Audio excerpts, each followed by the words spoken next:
हमारे चैनल पे आए हुए सभी साथियों का तहे दिल से स्वागत है। तो साथियों, आज का हमारा टॉपिक है संगम युग। कहते हैं कि संगम का शाब्दिक अर्थ होता है साहित्यकारों की सभा या मंडली। भारत में 3 संगम, पहला मदुरई, दूसरा कपाटपुरम और तीसरा पुनः मदुरई ही था। और संगम युग के प्रमुख राजवंश। कहते हैं कि संगम साहित्य में हमें सुदूर दक्षिण के 3 प्रमुख राज्यों, पहला पांड्य, दूसरा चोल, तीसरा चेर के उद्भव और विकास का विवरण प्राप्त होता है।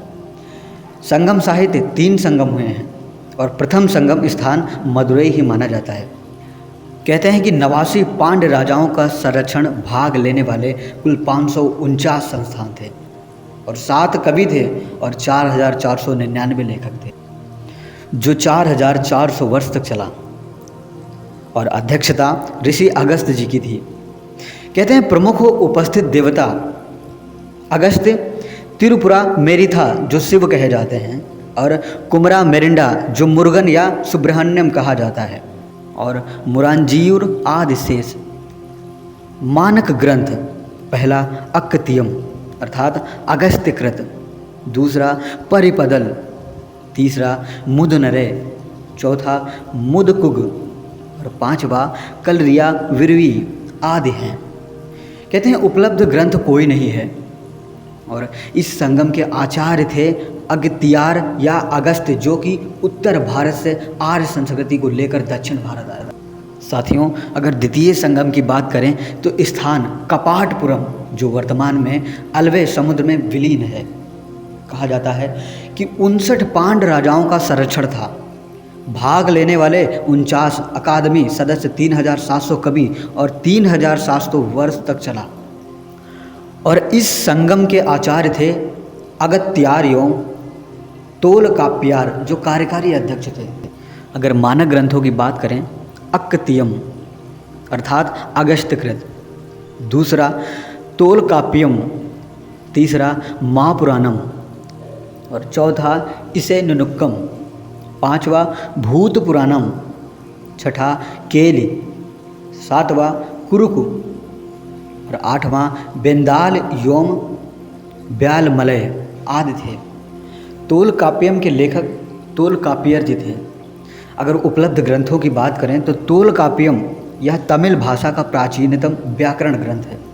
इसके 3 भाग हैं, पहला इलुथ जो वर्ग विचार रखता है, दूसरा सोल जिसमें वाक्य विचार मिलते हैं, और तीसरा पोरुल जिसमें वस्तुओं के बारे में बताया। दोस्तों, और हमारा तृतीय संगम जिसका स्थान उत्तरी मदुरई था।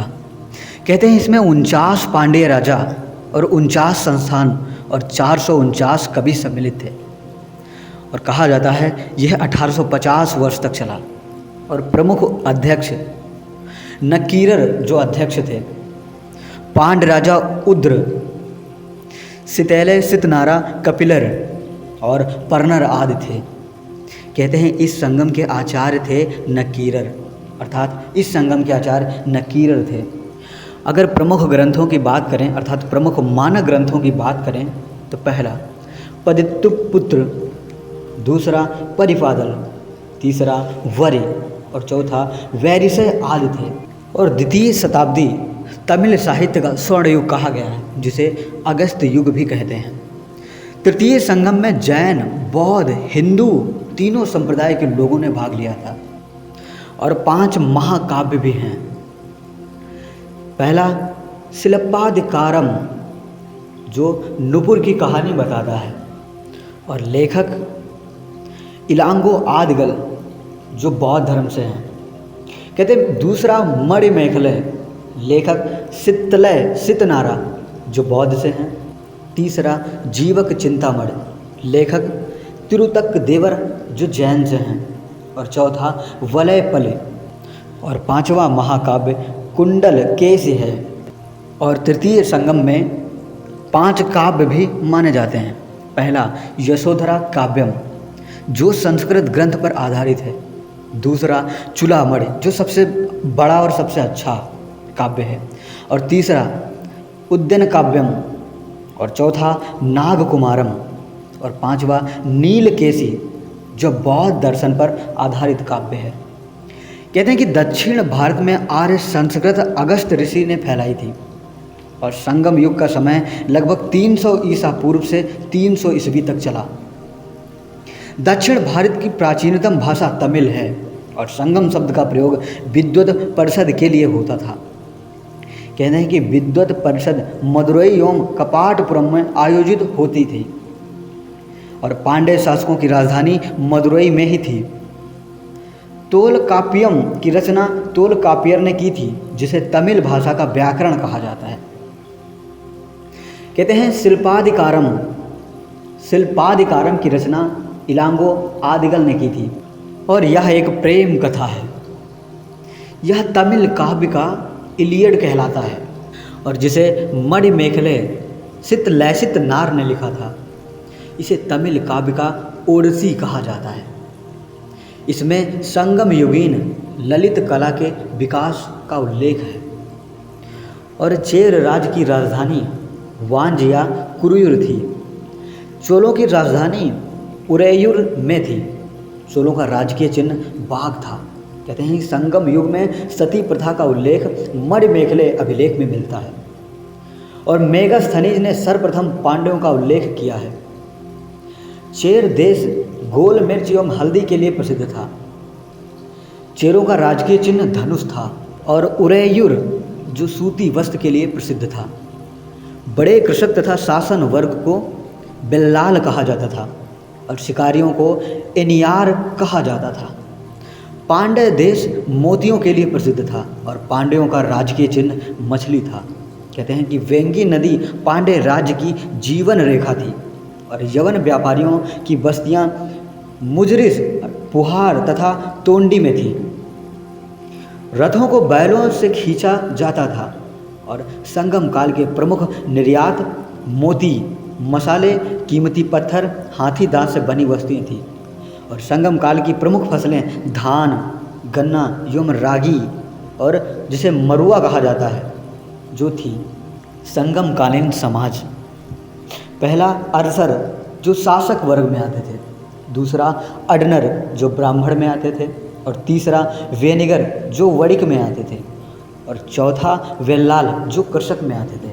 कहते हैं संगम कालीन लोगों का प्रिय भोजन चावल और संगम युग के प्रतिनिधियों की सभा मनरम कहलाती थी। कहते हैं कि अरिकमेड़ व्यापारिक केंद्र के रूप में प्रसिद्ध था और विष्णु पुराण का उल्लेख मणिमेखले अभिलेख से मिलता है। सिंध से कन्याकुमारी तक 24 बंदरगाहों का उल्लेख जो पेरिप्लस ऑफ द इरिथ्रियन सी नामक अज्ञात लेखक की पुस्तक में मिलता है।